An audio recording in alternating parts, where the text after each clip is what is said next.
Arizona Congresswoman Martha McSally, who chairs the Border and Maritime Security Subcommittee. Her district also borders Mexico.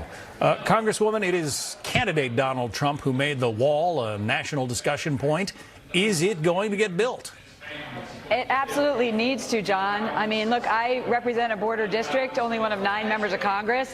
And what we've seen in the past is when there were no barriers at all, it was a free-for-all. We saw this in San Diego, where the president visited yesterday, and we've seen it in Arizona as well. We finally have a president who has the will and desire to secure our border. We've got cartels trafficking through communities like mine, and I'll be chairing a hearing tomorrow afternoon to make sure that the country can hear about what CBP has asked for in order to secure our border. They put forth about a $33 billion request over the next years. It includes about $18 billion for a border wall system, plus an additional $5 billion, or almost $6 billion for technology, $8 billion for agents, and $1 billion for access roads. It's all of these together that we need in order to stop the cartels from trafficking dangerous drugs through our communities, which is a public safety threat. So I appreciate the seriousness and the leadership of the president on this. We're working on a bill right now to fund our government. I hope it's a down payment on all of these issues, and we're going to be highlighting this tomorrow in our hearing. $33 billion for border protection. Democrats say it's money wasted, money not needed. How do you answer them? Well, I'd ask them to come down to my district and talk to the ranchers, talk to the Krentz family, whose family member was killed by dangerous individuals trafficking through our communities. These cartels have scouts on hilltops that are directing traffic.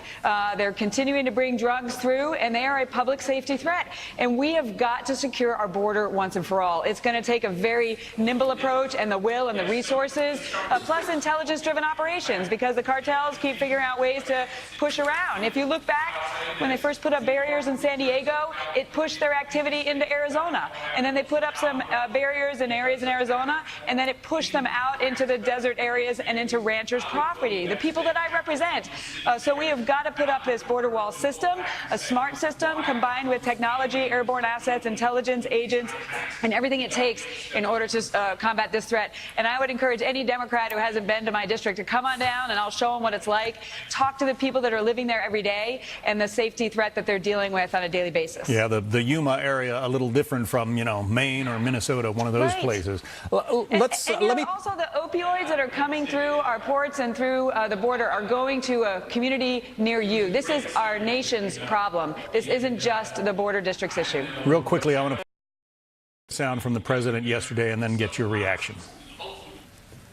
In the upcoming omnibus budget bill, Congress must fund the border wall and prohibit grants to sanctuary jurisdictions that threaten the security of our country and the people of our country. We must enforce our laws and protect our people.